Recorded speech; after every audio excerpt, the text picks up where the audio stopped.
She posted a quote, "The right person won't try to change you," after I asked her to stop flirting with guys online. I screenshot it and texted her dad. "She's right. I'm done trying." Her whole family started blowing up my phone within the hour. I, 29M, never thought I'd be the type of guy to screenshot my girlfriend's social media posts and send them to her father. But after 18 months of trying to save what we had, I guess I'd reached my breaking point. It started innocently enough. She was always active on social media, posting stories, liking comments, engaging with people. I didn't mind at first. Hell, I encouraged it. She was outgoing and friendly, and that's part of what attracted me to her in the beginning. But somewhere along the way, the line between friendly and flirtatious became increasingly blurred. The first time I noticed something off was about 6 months into our relationship. She'd posted a selfie, nothing too revealing, just her at a coffee shop. The comments poured in as usual, but one guy kept appearing. He'd write things like, "Gorgeous as always," and "Wish I was there with you." She'd respond with heart emojis and flirty banter. When I brought it up, she brushed it off, telling me he was just a friend from college and I was being insecure. I tried to let it go, but the pattern continued. Different guys, same behavior. She'd post workout videos and receive dozens of fire emojis and suggestive comments. Instead of ignoring them or keeping things professional, she'd engage back with winky faces and playful responses. When guys would slide into her DMs asking her out, she'd screenshot the messages and show them to her friends like trophies, laughing about how thirsty these men were, but never actually blocking them or telling them she was in a relationship. The breaking point came 3 weeks ago. I walked into her apartment and found her giggling at her phone.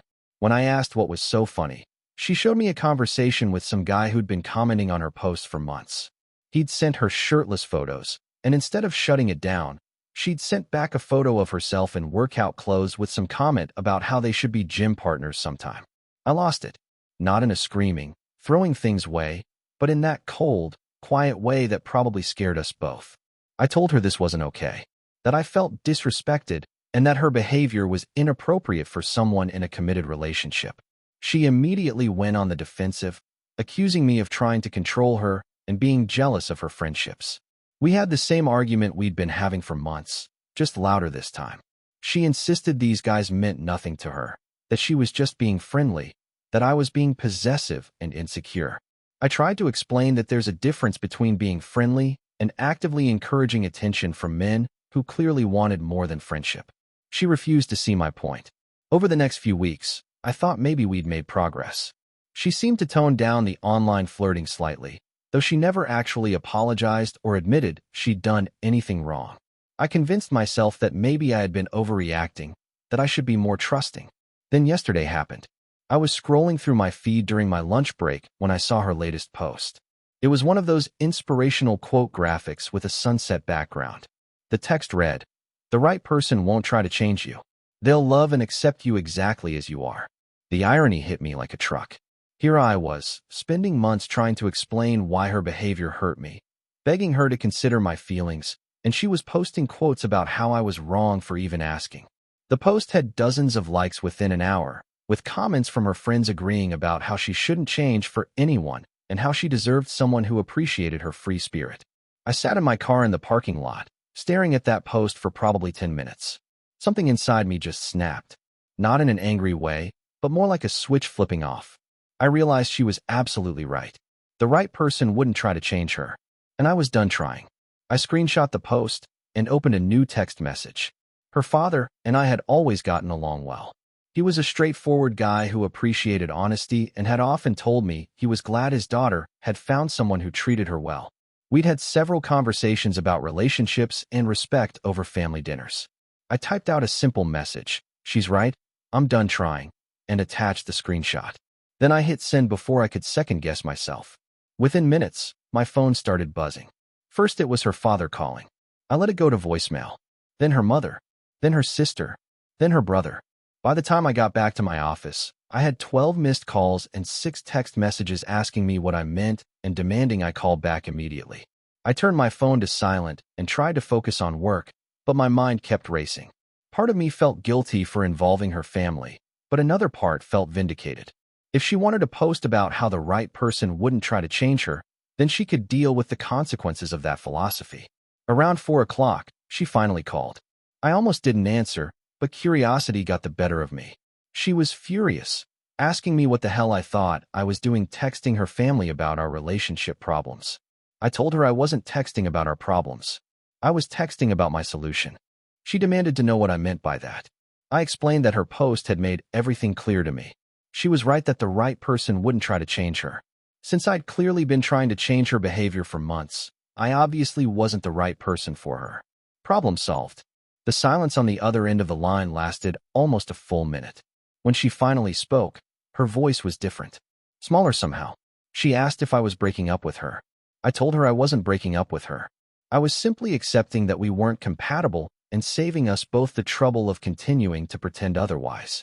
She started crying then, saying she didn't mean it like that the quote wasn't about me, that she loved me and didn't want to lose me. I listened to her pleas with a strange sense of detachment. 3 weeks ago, hearing her cry would have made me want to comfort her, to take back everything I'd said and work things out. Now it just felt like confirmation that I was making the right choice. I told her that if she truly believed what she'd posted, then she should be happy. She wouldn't have to deal with someone trying to change her anymore, and she'd be free to flirt with whoever she wanted without anyone making her feel bad about it. The conversation ended with her hanging up on me. Update 1. That was 2 days ago. Since then, the fallout has been intense. Her entire family has been trying to reach me, and I finally answered when her father called this morning. He's always been direct with me, and I respected that about him. He asked me to explain what happened, so I did. I told him about the months of online flirting, the inappropriate responses to other men's advances, and how every conversation about it ended with me being labeled controlling or insecure. I explained about the post and how it felt like she was publicly dismissing my concerns while painting herself as the victim of an overbearing boyfriend. He was quiet for a long time after I finished. Finally, he admitted he'd noticed some of her online behavior himself and had been concerned about it. He said he'd raised her to be friendly and outgoing, but that there was a difference between being social and being disrespectful to your partner. He asked if I thought there was any way to work things out. I told him honestly that I didn't think so. Not because I didn't care about her, but because we clearly had fundamentally different views on what was appropriate behavior in a relationship. I wasn't willing to spend the rest of my life feeling disrespected, and she clearly wasn't willing to change her behavior. He said he understood and that he was sorry things had worked out this way. He also mentioned that her mother had been having some serious conversations with her about boundaries and respect. Apparently, her posting that quote right after we'd argued about her online behavior hadn't gone over well with the family either. Her mother called me later that afternoon. She was more emotional than her father had been, asking me to reconsider and give her daughter another chance. She said she'd spoken to her about the situation and that she was willing to work on things. I appreciated her concern, but I explained that this wasn't just about the online flirting anymore. It was about the pattern of dismissing my feelings, the refusal to acknowledge that her behavior was hurtful, and the fact that she'd chosen to post that quote instead of having an honest conversation about our issues. Even if she changed her behavior now, I couldn't trust that it was genuine change rather than just temporary modification to keep me around. Her mother seemed to understand, though she was clearly disappointed. She thanked me for being honest and said she hoped I'd find someone who appreciated what I had to offer. Update 2. It's been a week now, and things have gotten complicated. She's been posting nonstop on social media about heartbreak and betrayal, sharing quotes about how men can't handle strong women and how she's better off without someone who tried to dim her light. Her friends have been liking and commenting in support, painting me as the controlling ex who couldn't appreciate her independence. Initially, it bothered me. I found myself wanting to defend myself, to post my own side of the story. But then I realized that her response was actually proving my point better than anything I could say. Instead of reflecting on what went wrong or taking any responsibility, she was spinning the narrative to make herself the victim and me the villain. Her brother reached out to me yesterday. He's 2 years younger than her, but has always been more level-headed. He apologized for his sister's behavior, both in the relationship and after. He told me that the family had tried to talk to her about her social media posts, explaining that airing relationship drama online wasn't helping anyone, but she'd accused them of taking my side against her. He also shared something that made a lot of things click into place. Apparently, this wasn't the first time she'd had these issues in relationships. Her previous boyfriend had broken up with her for similar reasons, though she'd told everyone he was just jealous and possessive. Her brother had started to notice a pattern in how she interacted with men online and had tried to talk to her about it months ago, but she'd shut him down. The most interesting thing he told me was about her reaction when he'd asked her directly if she would have been okay with me behaving the same way she did. If I'd been encouraging female attention online, responding to flirty comments with heart emojis, and entertaining conversations with women who were clearly interested in more than friendship. She'd apparently gotten angry and said that was completely different, though she couldn't explain how. Her brother admitted he'd been hoping I might be the one to help her grow up and realize how her behavior affected the people who cared about her. He was disappointed, but not surprised that it hadn't worked out. Update 3. 2 weeks have passed, and I'm starting to feel like I can finally breathe again. The constant anxiety about checking her social media, wondering what inappropriate interaction I might discover next, is gone. I didn't realize how much mental energy I'd been spending on trying to manage my reactions to her behavior. She tried one last attempt at reconciliation 3 days ago. She showed up at my apartment unannounced, looking like she'd been crying. She said she'd deleted some of the guys from her social media and wanted to talk about working things out. I let her in because I thought I owed her at least one final honest conversation. She sat on my couch and started talking about how she'd been thinking about everything I'd said, how maybe she had been too friendly with other guys, and how she wanted to try again. But as she spoke, something felt off. She kept framing everything in terms of what she was willing to sacrifice for me, how she was willing to change her natural personality to make me comfortable. She never once acknowledged that her behavior had been hurtful or disrespectful. She never apologized for dismissing my concerns or for posting that quote instead of trying to understand my perspective. I realized that even in her attempt to win me back, she still saw herself as the victim making concessions to an unreasonable partner. She hadn't actually learned anything or grown from the experience.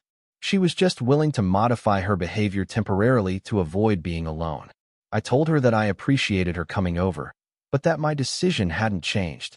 I explained that real change comes from understanding and growth, not from reluctant compromise. If she could only see my concerns as unreasonable demands rather than valid feelings, then we'd just end up in the same place again eventually. She left angry, telling me I'd regret losing someone who loved me as much as she did. I watched her drive away and felt nothing but relief. Her father called me one last time yesterday. He wanted to thank me for handling everything with maturity and for not retaliating against her social media posts or saying anything negative about her to mutual friends. He said he hoped she'd learn something valuable from this experience, even if it took time. He also mentioned that they'd had a family conversation about boundaries and respect in relationships. Her mother had shared some stories about her own dating experiences and how she'd learned to balance independence with consideration for her partner's feelings. Her brother had pointed out how she'd react if the situation were reversed. It sounded like they were all trying to help her understand, though she wasn't ready to listen yet. Looking back, I don't regret sending that screenshot to her father. It wasn't meant to be vindictive or to get her in trouble with her family. It was simply me accepting her own stated philosophy and acting accordingly. She believed the right person wouldn't try to change her, and she was absolutely right. I stopped trying to change her and started looking for someone who wouldn't need changing. I've started thinking about what I want in my next relationship. Someone who understands that being in a committed partnership means considering how your actions affect your partner. Someone who can have difficult conversations without immediately becoming defensive. Someone who sees addressing relationship issues as a team effort rather than an attack on their character. Most importantly, someone who doesn't need me to compromise my own standards of respect and consideration to accommodate their idea of independence. Real independence means being secure enough in yourself to care about how your actions impact the people you claim to love. I'm not bitter about what happened. In a strange way, I'm grateful. That post and my reaction to it showed us both who we really were and what we really valued. We just weren't compatible, and that's okay. Better to figure that out after 18 months than after 18 years. The right person won't try to change you, but the right person also won't ask you to accept behavior that fundamentally disrespects the relationship. Sometimes the most loving thing you can do is recognize when you're not right for each other and walk away before resentment sets in. I screenshot that wisdom too, but this time I kept it for myself.